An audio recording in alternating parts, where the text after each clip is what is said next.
What's up guys, Justin here with the SketchUpEssentials.com. So in today's video, we're going to talk about how you can create a dynamic cabinet that you can resize quickly inside of SketchUp. Let's go ahead and just jump into it. All right, so we can go ahead and we can delete out our default model, but what I'm going to do is I'm going to start modeling a cabinet. And so probably the very first thing that I'm going to do is I'm just going to model a side panel that's going to be about the size of my cabinet. So in this case, and it doesn't really matter because we're going to make this dynamic, but let's go ahead and let's rough out the depth and the height of our cabinet. So in this case, we want our whole thing to be maybe, it's probably going to be 18 inches deep by probably 34.5 inches tall. So 18,34.5, like this. And so what we're doing is we're going to start by making a component. And that's one thing about dynamic components. And I'm going to go ahead and pull this to a thickness of 3/4 of an inch. We're going to assume that it's got 3/4 of an inch. It's been made using 3/4 of an inch wood. And so what I'm going to do is I'm going to select this whole thing, I'm going to right click on it, and I'm going to make it a component. And generally speaking, you want to set all of the parts and pieces that are going to go into this dynamic component up as individual components. So in this situation, we're going to call this left cabinet wall. Make sure the box to replace selection with component is checked right there, and we're good to go. Now, what we want to do is we want to create another copy right here across the way, and we'll say this is going to be 18 inches, and actually it would be 18 inches minus 3/4 of an inch, so I'll move it back 3/4 of an inch right here. But notice how these are both the same component. Well, in this case, I'm going to make this one unique, and I'm going to change this one to right cabinet wall right here.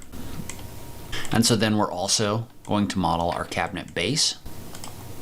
So we'll pull this up. We'll call it 3/4 of an inch right here. I'm going to triple click on it. I'm going to make it a component, and we'll call it cabinet base panel. And then we're also going to model our toe kick. So our toe kick is going to be 3/4 of an inch thick. So our toe kick is going to have a recess of probably 4 inches. It's probably going to be 4 inches tall. And then we'll pull it so that it's 3/4 of an inch right here. And then I'll triple click on that. We'll make it a component, and we'll call it toe kick right here. And one thing that I want to do is I want to make sure, because notice how I've picked up this extra edge right here. I want to make sure, I'm going to make this a component. We'll call it toe kick. And we want to make sure that the component axes are right on the object, just so that it doesn't mess up our overall, positioning of our object. So now we've got multiple different objects in here. And so what I'm doing is I'm basically modeling out the cabinet that we have in here, and then we'll put it all together in a component, and we'll add the dynamic functionality. So I'm going to pull this in like this. We'll give it a thickness of 3/4 of an inch. We'll call this rear panel. And again, I don't need this to have all of the different parts and pieces in here. I'm going to use this for quick visualization of cabinets. So what that means is that I don't need to model all of the interior stuff. You definitely could. This tutorial will give you enough information to do that if you want to, but I personally don't need to do that. And so we're just going to create a side panel, and we're just going to call this toe kick right. We'll create another one over here. Call that one toe kick left. Make sure that it's got the same depth as our toe kick right here. And this might not be exactly how you put the pieces of a cabinet together. They might be slightly different, but we're going to call it good for right now. But then the other thing we want to do is we also want to model out our cabinet door. And so in this case, I'm not going to get super complex with this. So we're going to say this is going to be 1.5 inches, 1.5, comma, 1 foot, 6 inches right here. And that's going to be kind of the outline of our cabinet door. So we'll call this bottom rail Looks like we've got an extra piece in here that we want to delete out. There we go. And maybe I'll go ahead and I'll push pull this up by another 1/4 inch. And so then we'll make this one unique, and we'll call this top rail. Then we're going to do the same thing over here where we draw our side rails. We'll call this style left. We'll make a copy of it over here. We'll make this one unique. Call it style right. And then the last thing we're going to do is we're going to draw a panel. And again, you could get more in depth with this, but I think this is probably going to be good enough for right now. I'm just going to make this a component, and we'll call this door panel. So now we have all of the parts and pieces that we want for our cabinet. But the problem is right now, if I was to scale this, right, you're going to get all this distortion in here. It's not going to resize properly if you try to scale this up and down. So what we need to do is we need to add some dynamic functionality in here. And so to access the dynamic functionality of objects, you can come in here and you can right click under dynamic components, and you can look at component attributes, right? So whatever you select in here, it's going to show you the attributes of those objects. Now, what I want to do is I want to take all of these and I want to make them a component, and we're going to call this single door cabinet. That's going to be my overall cabinet, and notice how this is showing me all of the nested groups that are in here. But what we need to do is we need to set this up where it has dynamic functionality. So we need to set it up where it automatically positions and resizes these objects. And so the first thing I'm going to do is I'm going to add an attribute to my single door cabinet, and I'll link to my beginner playlist on dynamic components so you can get into this a little more. But in this case, I want to add multiple different attributes. So I want to see the size of the single door cabinet right here. So notice what this did is this is now showing us the overall length on the x-axis, the depth on the y, and the height on the z-axis right here. So this is actually very helpful. And so we're going to use these dimensions in order to set up different things about our cabinet. So like for example, right now, if I was to scale this, notice how it's going to mess up the recess depth of my toe kick, which is not what I want. So we need to start setting some of those things. And so the first thing we want to do, let's go ahead and you can just start from the bottom up. There's probably another way to do that too, but in this situation, we can just start at the very bottom. So the very first thing I want to do is I want to set my toe kick location and thickness. And so again, you have the option to either add individual attributes about this object, or you can add multiple attributes just by clicking on the section. So in this case, I'm going to go ahead and I'm going to add all of the size options right here and all of the position options. And so the first thing we want to do is notice how we've got a length of y in here for our toe kick. And so that toe kick object right here, this is basically telling us things about it. Well, in this case, the length of y is something that is not fixed. So if I scale this, right, if I scale it this way, and then I look at this, this is no longer 3/4 inch. Right here, it's now less than 3/4 inch. But if I go into my toe kick and I tell it that I want the length on the y direction to be 3/4 inch, so if I say equals 0.75, notice how that's now a fixed value. What that means, whoops, we'll click off of here. What that means is now if I scale this, notice how this is drawing this object so that it has a thickness of 3/4 inch no matter where I put it. So I've made this a fixed value. We're going to do that for every single object in this dynamic component. So all of the toe kick rights and the toe kicks left, we're going to do the same thing. We're going to add size, and we're going to add position. In here, position will be important in a second, but for all of these, we want the thickness to be fixed. Now you could make this something that where you could pick it from a drop down. We're not going to do that in this video, but if there's interest in me continuing this series, I can definitely show you how to do that. So in this case, I'm just going through and I'm just saying equals 0.75 for all of these. So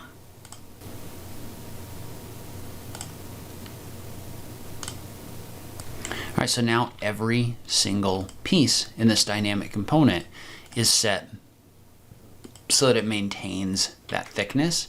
So now no matter where I scale these objects to, they're all going to keep the same thickness. So that fixes one of our problems, which is the problem of deformation when we do this. Now, when we look at our cabinet door though, if we scale it this way, notice how part of our problem is that these rails or these stiles on the side still are distorted when we make this adjustment. So for those, right, those are going to be, we want our stiles to have a fixed length this way. So in this case, we're going to set our length X to 1.75 for each one of these. This one's going to be the length Z because the top and bottom rails, we're setting the length in a Z direction. On these, we're setting the length in a red direction or an X direction. So again, I'm just going through and I'm basically fixing these values to 1.75. So now, if I scale this, notice what's happening is it's automatically resizing those so that they stay that same width. But we're running into an issue, and you're going to run into this everywhere, which is when we resize this now, it's moving the objects around. So we need to set all of these so that they keep the same position inside of the dynamic component space when we move them, so that you're not running into this issue where when you rescale this, right, all your parts and pieces aren't aligned. And so to do that, what we're going to do is we're going to set each one of these to have a value using the position function. So we're going to start with the toe kick. And so what we want to do is we want to set this so that this toe kick is always 4 inches back on this object no matter what we do to it. So to do that, we just need to go into our toe kick component that we've created, and we need to set a position.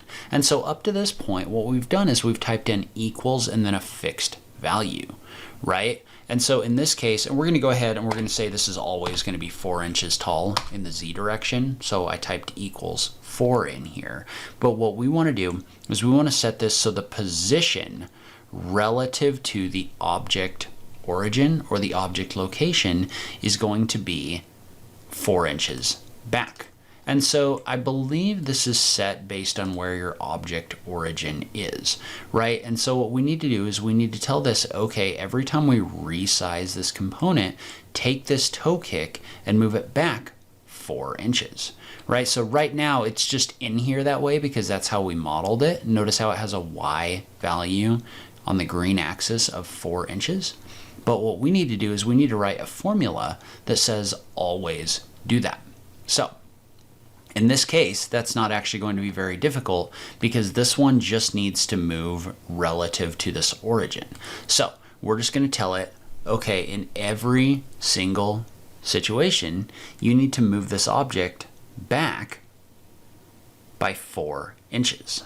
So we're going to type in equals 4 right here. Well, notice what that does is that moves this object. So now this object is back 4 inches. And you can always come back in here and measure this.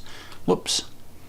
Just to make sure that this is pulling the correct length. But in this case, this is always going to be 4 inches back. The other thing we need to do though is right now, if we adjust the scale like this, notice how you start getting a gap in here. So we need to do 2 things. First, we need to set this so this object is always 0.75 inches over, because it needs to be over just a little bit, right? So equals 0.75. That's going to set this so that it's always offset enough that there's room for this side panel right here. But the other thing we need to do is we also need to tell it to always adjust the length on this X value, right? Because right now, if we scale this, you're going to run into gaps over here. And so we need to write a formula to fix that.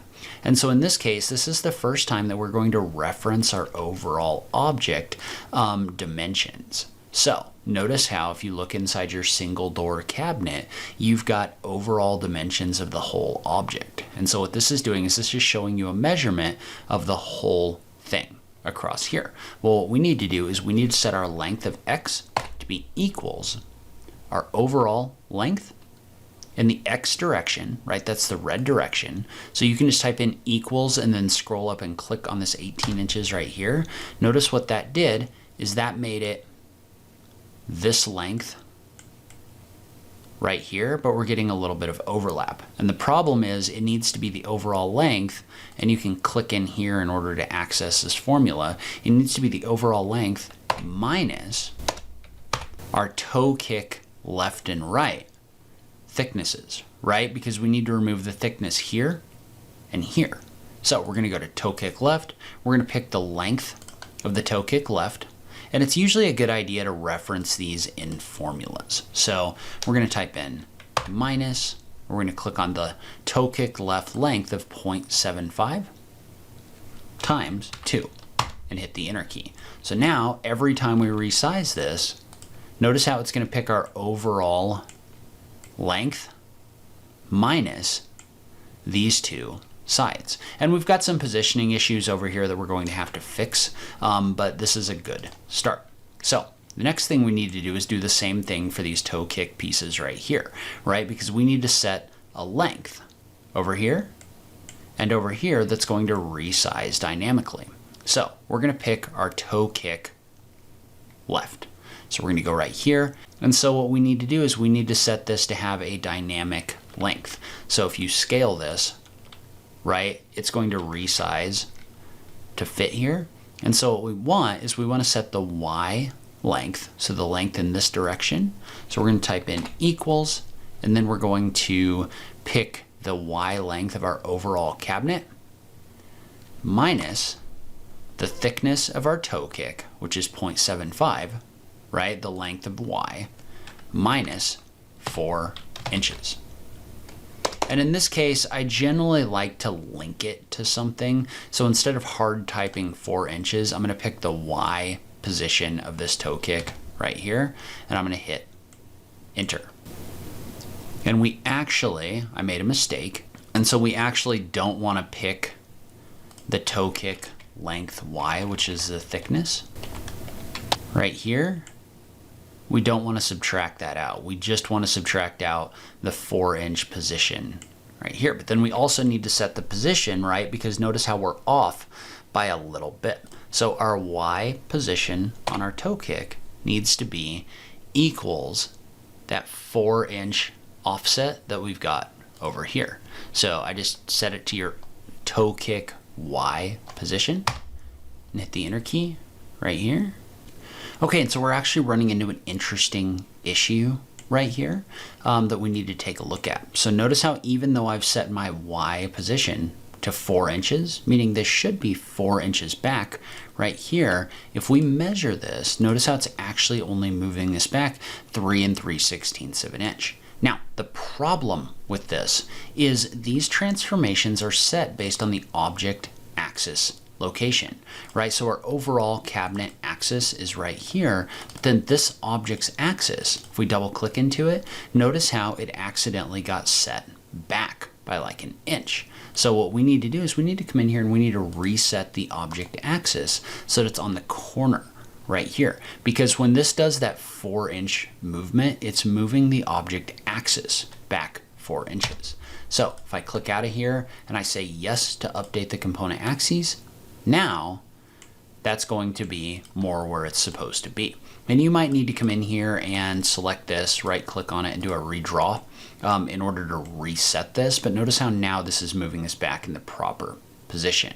And so that is worth noting is for every one of these objects, right, you're using this object axis as the relative point for where they're placed in your model. And so now we need to do the same thing with the other toe kick. But the nice thing about this is we've already done the math, so we can just link these. So we can just do an equals Y of 4 right here. We can do an equals length of Y and set it to equal this other toe kick right here. So now this is set in here properly. But the one thing we still need to do is that object is actually going to be in the wrong position if we don't set the X value, right? So in this case, every time we resize this object, we want this to move our toe kick right back 4 inches and across the width of our cabinet minus the thickness right here. So we're just going to do an equals. We'll go up to our cabinet length X minus the thickness of our toe kick, which is 0.75 inches. And again, set these up where you're linking to the named values in here. Don't hard type a value in here because you're going to get some kind of weird results. It's just better to make the whole thing link. But now, if we scale this, right, no matter what, it's moving this across and it's keeping the same thickness of this object. So now we've got all of our toe kick stuff set up properly. So now we need to go through and do that for the other parts and pieces of our model. And so this is probably getting a little bit long. And so I'm going to speed this up a bit. If you are a Patreon supporter, then this example model will be made available as a part of that model sharing that I do every week with the models that I've created. So now we're going to set our cabinet walls. So in this case, I'm going to have a Z position up in the air. So it's going to be basically the height of my toe kick. So then we'll have a length of the entire depth of our cabinet minus the thickness of our cabinet door. So we would just subtract the length Y of the cabinet door right here. And our X value of our cabinet door is going to be the overall X length minus the thickness of our door. And so you can see how we've done the same thing with our cabinet door. So that it's now moving when everything gets resized. We need to do our cabinet wall. We need to do the same thing with the rear panel, the bottom panel, and the front of the door.